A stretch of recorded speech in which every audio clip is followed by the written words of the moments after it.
आज इंशाल्लाह हम टॉपिक जो करने वाले हैं वो अलजेब्रिक एक्सप्रेशन है।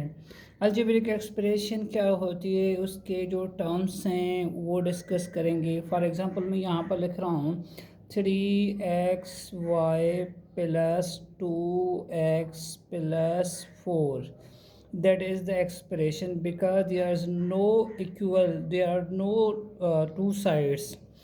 जब मैं यहाँ पर इज इक्वल के साइन लगाकर यहाँ पर कोई भी वैल्यू रख देता तो ये इक्वेशन हो जाती।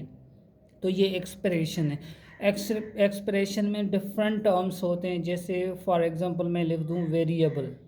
वेरिएबल क्या होगा इसमें, ये टर्म आपको समझ में आ गया तो अलजेब्रिक एक्सप्रेशन आपके लिए इजी हो जाएगी। उसके बाद हमारे पास कांस्टेंट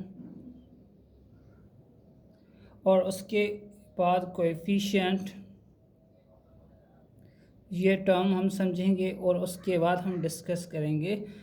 और उसके बाद टर्म क्या होता है और उसके बाद हम फैक्टर को डिस्कस करेंगे, फैक्टर क्या होते हैं। और उसके बाद टर्म्स हमारे पास लाइक इन लाइक, ये सारी चीज़ें हम डिस्कस करेंगे।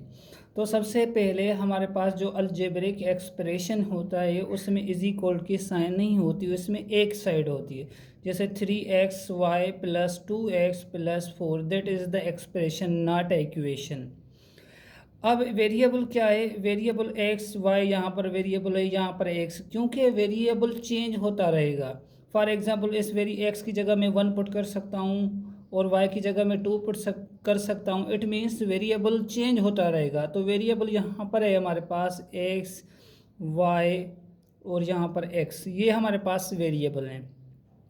और कांस्टेंट, ये देखें 4 यहाँ पर कांस्टेंट है, ये नंबर को हम चेंज नहीं करेंगे। इट मीन्स वो नंबर सेम ही रहेगा तो उसको हम कांस्टेंट बोलेंगे। यहाँ पर 4 कांस्टेंट है। उसके बाद हमारे पास कोएफिशिएंट देखें, किसी भी वेरिएबल के आगे कोई भी नंबर आ जाए तो उसको हम कहते हैं कोएफिशिएंट। यहाँ पर 2 कोएफिशिएंट है एंड 3 इज़ आल्सो कोएफिशिएंट। यहाँ पर 3 एंड 2 कोएफिशिएंट है। अब आते हैं टर्म।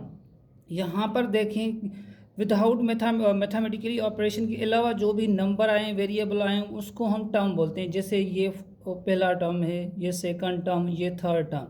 तो कितने टर्म हैं इसमें, 3xy पहला टर्म, सेकंड टर्म x और थर्ड टर्म 4। इसमें कितने टर्म्स मौजूद हैं, 3। अब आते हैं फैक्टर के ऊपर। फैक्टर है क्या, देखें ये जो मैंने एक टर्म उठाया है इसमें 3 फैक्टर हैं। जैसे 3xy, इसमें 3 फैक्टर है और x फैक्टर है एंड 4 फैक्टर है। अब आते हैं 2x में भी 2 फैक्टर हैं, एक 2 है और दूसरा x है। अब 4 में कितने फैक्टर होंगे, 4 में भी 2 होंगे, एक 4 एक 1। ये हमारे पास फैक्टर कहलाता है। उसके बाद लाइक टर्म्स किसको बोलते हैं, लाइक टर्म्स सबसे पहले टर्म्स के 2 टाइप होते हैं, एक होता है लाइक टर्म और दूसरा होता है अनलाइक टर्म। अनलाइक टर्म इसको हम कैसे डिस्कस करेंगे, लाइक टर्म में हमारे पास जो वेरिएबल होंगे ना वो सेम होंगे। फॉर एग्जांपल 2x और 4x, या मैं ऐसे लिखूँ 7xy 10xy, ये देखें लाइक टर्म में एक जैसे वेरिएबल, यहाँ भी x मौजूद है, यहाँ भी x है, यहाँ xy, यहाँ भी xy, इसको हम ऐड कर सकते हैं। लेकिन अनलाइक टर्म किसको बोलते हैं, जिसमें वेरिएबल जो है डिफरेंट हो। फॉर एग्जांपल 3xy और 7x। तो ये सारी चीज़ें हम डिस्कस करते हैं किसमें, अलजेब्रिक एक्सप्रेशन में।